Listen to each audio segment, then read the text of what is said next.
Je voulais savoir si par hasard tu n'aurais pas vu un bracelet de bébé chez moi. Oh non, j'ai pas vu. Soit il est perdu, soit il est volé. Et qui est venu à l'appartement? Maxime. C'est terrible d'avoir un mouton noir dans sa famille. Ok, c'est moi qui l'ai piqué votre putain de bracelet. Elle va pas porter plainte de ta mère, non? Non, de toute façon, elle a pas de preuves. Mais bon, moi, je pense qu'elle devrait quand même en parler à Léo. Ah, tu les accumules, hein? Mais c'est pas moi. Je leur ai réparé leur fuite, ils m'ont payé, je me suis cassé, c'est tout. C'est moi qui ai tiré sur ce pauvre type. Vous savez pourquoi elle a fait ça? Parce qu'il y a deux porcs en uniforme qui l'ont violée. Alors ce soir, on va montrer à ces enculés qui on est, d'accord? Vous allez interpeller chaque naïbette, mais attention, en douceur. Bon, allez, on y va. Plutôt crevé. On va la venger. Vaut mieux que tu ailles te livrer à la police. Allez, fais ton taf, là. Arrête-moi. Tu es le leader des émeutes. S'il t'arrête et te jette en prison, je pense pas que ça fasse plaisir à tous les jeunes qui étaient avec toi cette nuit. Je vous le cache pas que c'est un souci que chaque nabette soit ici. Je suis également inquiète, oui. On est vraiment bien sans elle. Qu'on soit noir ou blanc. Et si on tend la main pour elle, la vie est plus belle. Vous êtes libre, monsieur Naïbet. Vous m'envoyez pas devant le juge? Non, le procureur n'a pas assez d'éléments pour vous présenter au parquet. Et le délit de fuite? Mercredi, j'ai ce Smelkaf qui voulait m'arrêter, non? Monsieur Naïbet, dans votre propre intérêt, je vous conseille de passer la porte de ce commissariat sans faire d'histoire. Ah ouais. Dans mon intérêt ou dans le vôtre? Je n'ai pas l'intention de discuter avec vous. En fait, vous avez la trouille de vous retrouver avec une nouvelle nuit d'émeute si je pars en tôle, hein? Sortez d'ici et vite. Je peux récupérer mes affaires. Jean-François. Autant que vous soyez au courant, je reste persuadée que vous êtes mêlé au meurtre de Cyril Mons. Ouais. Et moi que vous êtes responsable de ce qui est arrivé à Jamila Nasri.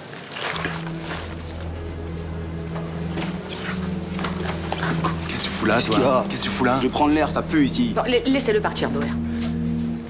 Désolé, mec. Ça peut pas être tous les jours la fête, hein. Pourquoi vous l'avez relâché, là? On n'a rien contre lui. Vous avez rien contre lui?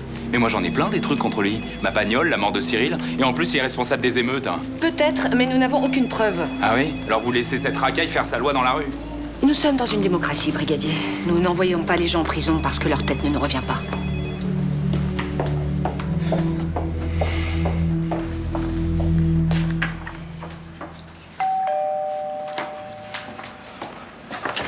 Oui, non, c'est ouvert.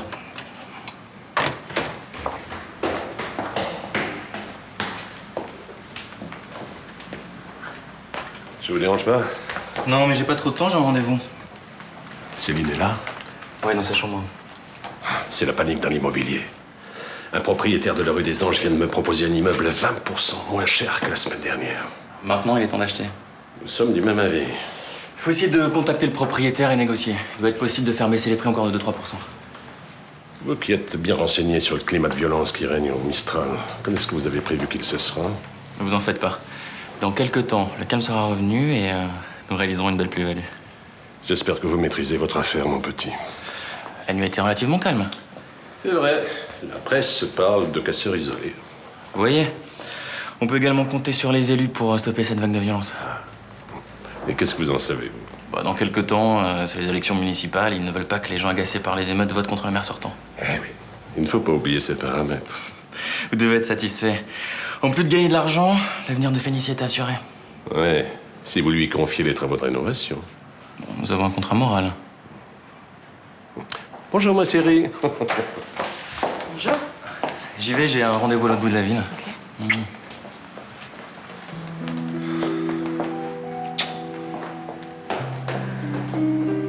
C'est quoi cette histoire d'immeuble? Tu m'appelles dès que tu arrives à Dubaï. 4 heures pour aller à Roissy, plus 7 heures de vol, plus 3 heures de décalage, je risque d'arriver en pleine nuit. Hein. Oui, ça m'est égal, tu m'appelles quand même. D'accord. Tu vas me manquer. Tu prends soin de toi et du bébé. Promis. Et puis s'il y a le moins de problèmes, tu m'appelles, je plaque tout, j'entre. Il n'y aura pas de problème, ces quelques semaines vont passer très vite et on sera bientôt réunis tous les trois.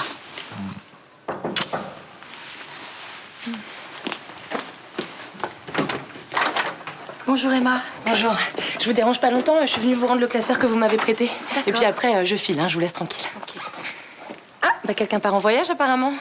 Bah oui, je pars travailler à Dubaï. Ah, mais oui, c'est vrai, vous me l'avez dit l'autre fois, ça m'est complètement sorti de la tête. Je suis une vraie passoire en ce moment.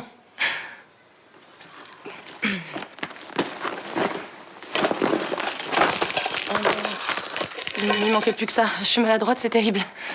Mais c'est le bracelet du bébé? Je comprends pas, qu'est-ce que c'est? Franck m'a offert ce bracelet pour notre bébé, on n'arrivait plus à remettre la main dessus. Ah, et comment ça se fait qu'il est dans mon sac? Écoutez, je suis confuse, je comprends pas. Hein. Enfin, j'ai pas pris ce bracelet, j'ai pas de bébé, ça me servira à rien. Non, mais il a dû tomber dans votre sac quand vous êtes venu récupérer les classeurs. C'est très embarrassant, je suis désolée. Je vous jure, je vous ai pas volé, Blanche. Non, mais je vous crois, vous inquiétez pas. Non, mais c'est vrai que la situation peut prêter à confusion. Je viens chez vous, j'arrive. Non, mais je vous crois, Emma. Je sais que c'est pas vous. Maintenant, tu vas aller voir Maxime pour t'excuser. Ouais. T'as raison, j'aurais dû t'écouter, j'ai été idiote. Bah ouais. Geoffroy achète des immeubles et finance la rénovation. Et c'est quoi cette histoire d'accord moral? Il s'est engagé à ce que ce soit Félicie qui fasse les travaux. Et qu'est-ce que tu lui as promis en échange? Mais rien. Il fait ça uniquement parce qu'il te trouve sympathique et qu'il t'aime bien. Plutôt parce qu'il t'aime et qu'il voudrait que ta société soit florissante. Non, papa.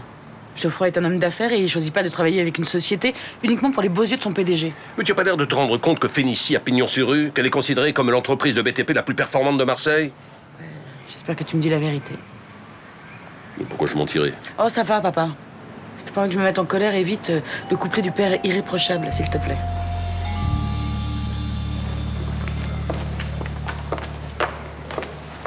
Maxime. Maxime. Je voulais te dire, je suis désolée, j'ai retrouvé le bracelet du bébé chez moi. Ah bon?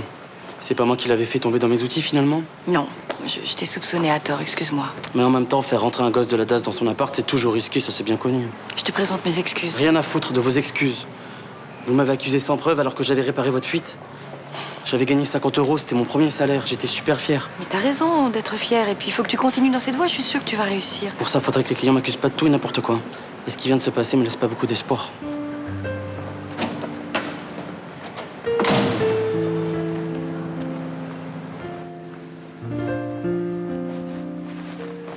T'as pas dit un mot depuis qu'on est réveillés. Parce que j'ai rien à dire. Bon, arrête un peu, viens. Laisse-moi, j'ai pas le temps, j'ai toutes les chambres à faire. Mais on peut s'embrasser quand même. Mais j'ai pas la tête à ça. Tu me fais la gueule à cause de Maxime? Oui, j'ai pas aimé ta réaction d'hier. Tu devais pas le traiter comme ça. Mais il a commis un vol, j'allais pas le féliciter quand même. Bien sûr. Il est voleur, menteur, roublard. Sauf que t'as aucune preuve, t'envisages même pas une seconde qu'il soit innocent. Et toi, t'envisages pas qu'il soit coupable, alors qui a raison?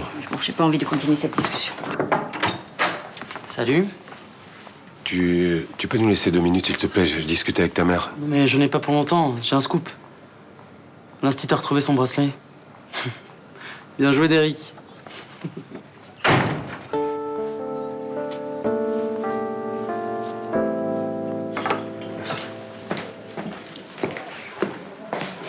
Mais dis-moi, qu'est-ce qu'ils font là? Ils travaillent sur leur livre. Enfin, quand je dis le travail, ils s'agitent le bocal. De là à ce qu'il en sorte quelque chose.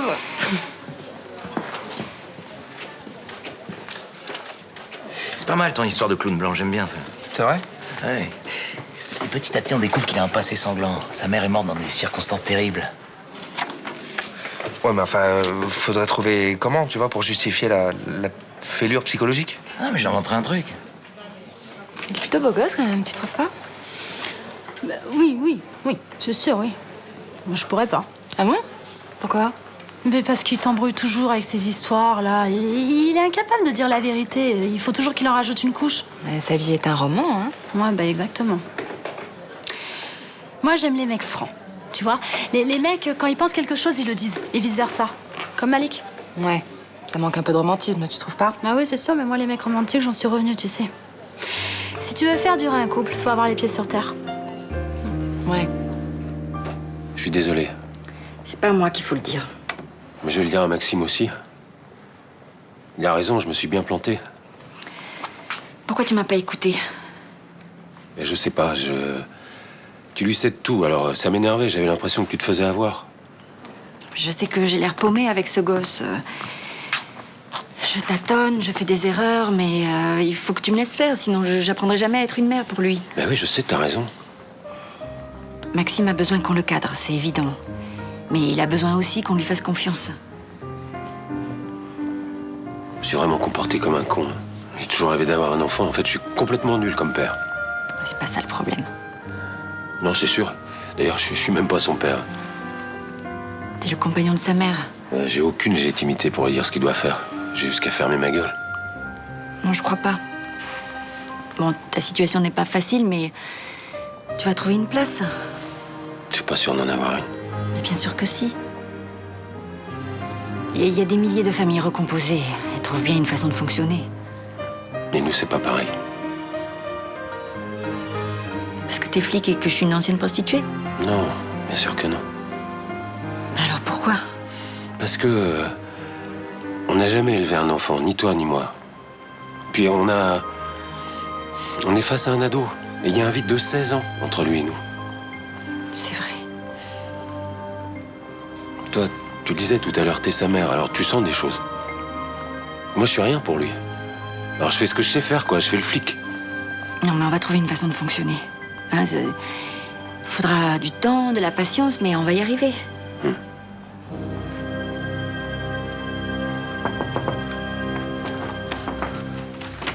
Oh Zach, j'ai eu peur. Je savais pas où t'étais, je t'ai attendu toute la nuit.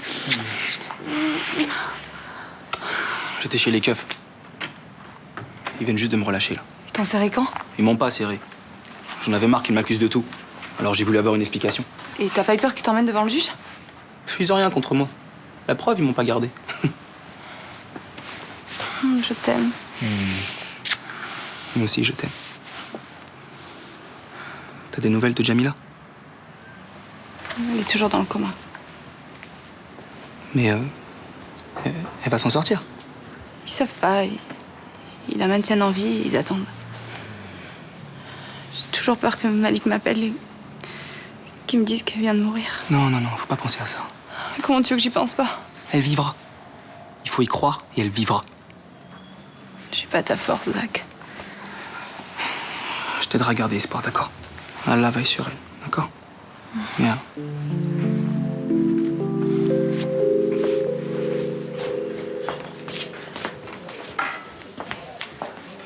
Vous avez eu des nouvelles de Jamila? Malik m'a appelé en fin de matinée, il n'y a aucune amélioration. Je passe à l'hôpital, ils veulent pas que je la voie. C'est normal, elle est sous surveillance policière. Malik aussi, il lui faut une autorisation pour la voir. Pourtant, je pense que ça lui ferait du bien que je lui parle, que je lui tienne la main. Oui, sûrement. Tu veux boire ou manger quelque chose? Ouais, je veux bien un petit café. Vous pensez que Malik pourrait avoir un droit de visite pour moi? Ça m'étonnerait, mais je lui demanderai, ouais. La femme que j'aime est seule dans une chambre d'hôpital et je peux rien faire pour elle. Ça se trouve, je la reverrai pas vivante. Faut pas dire ça. Vous pouvez faire quelque chose pour votre ami, même à distance. Me demandez pas de prier, c'est pas mon truc, surtout en ce moment. Je pensais pas à ça, non. Je peux vous raconter quelque chose qui m'est arrivé il y a longtemps. Si vous voulez. Venez avec moi. Je peux avoir un café aussi, s'il vous plaît, Mélanie?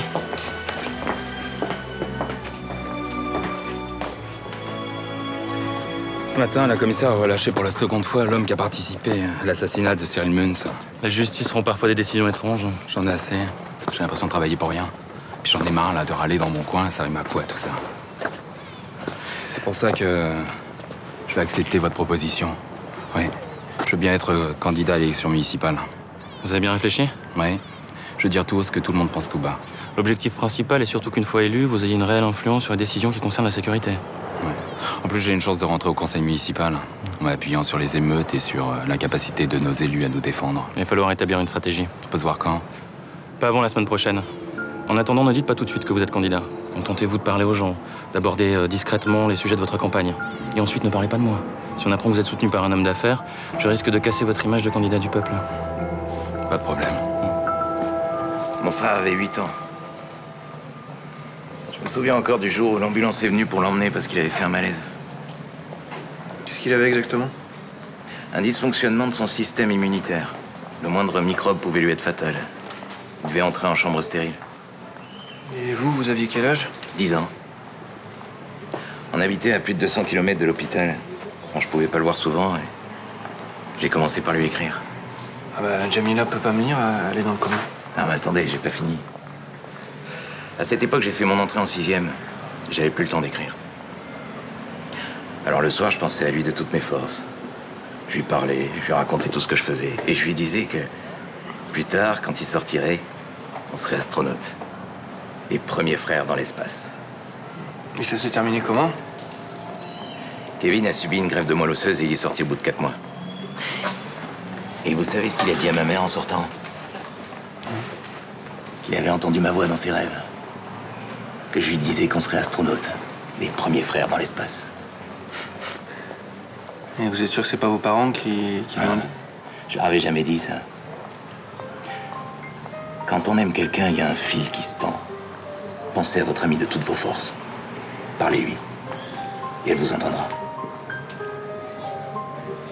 Merci beaucoup, ça m'a fait du bien de parler avec vous. Je suis contente de savoir que votre mère aille mieux. L'autre jour, elle était morte en couche. Quoi, mon histoire vous a pas plu? Non, mais vous cherchez quoi au juste là? C'est quoi votre plan? Vous vous rapprochez de JB pour lui voler son histoire avec Jamila? Ah bah oui, c'est vrai, c'est une belle histoire, hein, une belle histoire d'amour bien dramatique. Ça ferait bien dans votre roman, ça. C'était pas mon intention, j'ai juste voulu aider votre ami. Mais vous avez aucune pudeur. Vous inventez une histoire de frère malade alors que lui, sa souffrance à lui est bien réelle. Mais ça l'a soulagé, dites-moi où est le mal? Mais vous avez menti? Il ne le saura jamais, c'est pas ça qui est important. Il allait mieux en partant, non? Bon.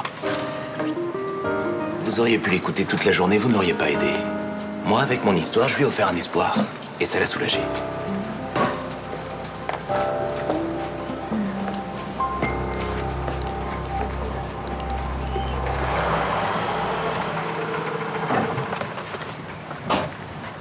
Capitaine, je cherche le commissaire Madigan. Elle est partie se reposer, elle a passé la nuit sur le terrain. Vous informerez que l'IGPN a ouvert une enquête sur l'accident qui a eu lieu lors de l'interpellation de mademoiselle Jamila Nasri. Et en attendant les résultats de l'enquête, elle est démise de ses fonctions? Non, non, pas du tout. Tous les témoignages concordent. Il est clair qu'elle a fait son maximum pour éviter ce drame. Ok, je lui dirai. D'après mes informations, la nuit a été plutôt calme. À part quelques casseurs isolés. Ils ont tous été interpellés. Parfait. Avec un peu de chance et de doigté, cette flambée de violence va retomber comme un soufflet. Ouais, ça en prend le chemin. Nous tenons la meurtrière de l'auxiliaire de police, tant qu'il est inutile de faire des vagues en poursuivant une enquête qui n'a pas lieu d'être. Mais elle n'était pas toute seule sur le scooter. On pense même que c'est Ishak Naibet qui le conduisait. Vous laissez tranquille Naibet. Si la fille sort du coma, on pourra toujours l'interroger sur son complice. Je suppose que c'est un ordre. Écoutez, nous sommes dans une situation explosive. La moindre intervention policière peut être prise comme un drame et remettre le feu aux poudres. Bien, monsieur le divisionnaire. J'ai également demandé que l'enquête sur les agressions policières à caractère raciste soit gelée. Et pourquoi? Hier encore, vous disiez que tout avait commencé par là. Mais tout le monde semble les avoir oubliés. Pourquoi les faire remonter à la surface? Mais que ce soit de vrais ou de faux flics, si on n'arrête pas les responsables de ces agressions, ils vont recommencer. C'est un risque. Et vu la situation, je préfère le prendre. Comme vous voudrez, monsieur le divisionnaire.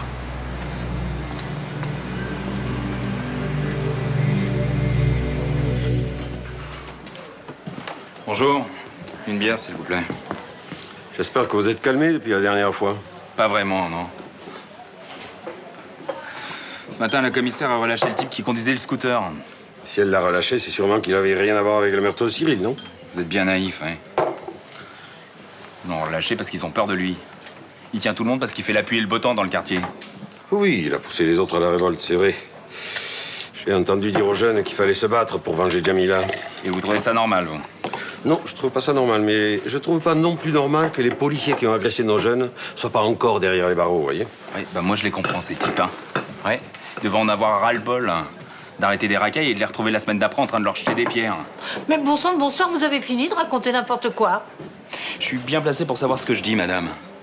J'ai travaillé des années dans les cités, je peux vous dire qu'il y a des moments où on a vraiment envie de vengeance. Si les jeunes sont en colère, c'est à cause de flics comme vous, qui font leur métier n'importe comment. Ma mission, c'est d'arrêter les délinquants. Ce que je demande, moi, c'est qu'ils soient punis quand ils commettent un délit. C'est pas compliqué, ça. La répression. Vous n'avez que ce mot-là à la bouche. Si on fait rien, ça va mal finir. Vous serez la première à pleurer parce que votre belle place va devenir un champ de ruines. Bon, allez, finissez votre verre et allez-y. Hein. Vous me foutez dehors, là? J'aime pas qu'on parle de politique vaseuse dans mon bistrot, voilà. Eh ben, on en reparlera. Quand ils l'auront brûlé, votre bistrot. intéressant.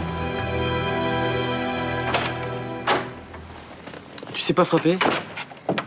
J'ai frappé, mais t'as pas entendu avec ce truc dans les oreilles. Je te pose ça là. Tu le rangeras dans l'armoire? Tu reparles pas du bracelet de l'instit? Non, puisque c'est réglé. Tu veux en parler, toi? Non. Enfin, pas spécialement. Ils sont tous vautrés, c'est tout. Rien à dire de plus. Bah d'accord. Tu veux peut-être que je te remercie de m'avoir cru? Non, c'est pas la peine, j'ai fait ce que je pensais juste, c'est tout. Ok. T'as vu Léo?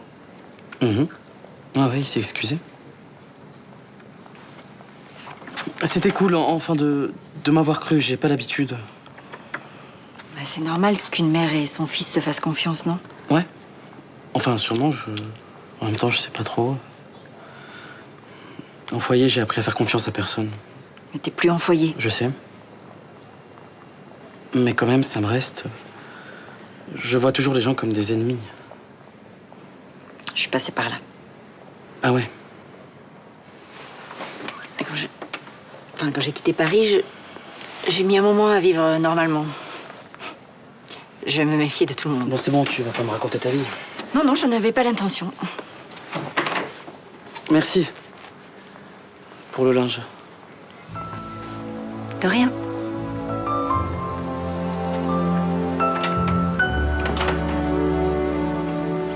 Ce type a tenu un discours tellement violent que j'ai dû le sortir de mon bar. Il y en a beaucoup des comme lui dans tes collègues? Il y en a quelques-uns, ouais. Ils supportent pas que Nagbet ait pas été mis en examen. Mais on n'a pas de preuve de son implication. Ouais, faudrait essayer de les calmer, hein. Parce que dans le quartier, l'ambiance est vraiment électrique. Une étincelle et ça repart. Ce qui pourrait ramener le calme, c'est une enquête de fond. Tant qu'on n'aura pas retrouvé les types en uniforme qui s'amusent à taper sur les jeunes, ce sera le merdier. Et pourquoi il va pas y avoir une enquête? Mais hiérarchie veut pas en entendre parler, figure-toi. Mais ils sont débiles ou quoi? C'est politique. Il y a les municipales qui approchent, ils veulent pas de remous. Bref, on fait l'autruche. Je connais ce quartier par cœur, je suis né ici. J'arrive toujours pas à comprendre comment ça a pu démarrer comme ça, voilà. Moi non plus. Quelque chose qui tourne pas rond, là. Je commence à me dire que tout ça a pas commencé par hasard, tu sais. Comment ça? La tension a monté trop vite. C'est pas normal. Et puis, il y a des coïncidences bizarres dans l'enchaînement des faits, comme si quelqu'un avait attisé les flammes. Qu'est-ce que tu vas faire? Je vais enquêter, jusqu'à ce que je trouve qui et pourquoi.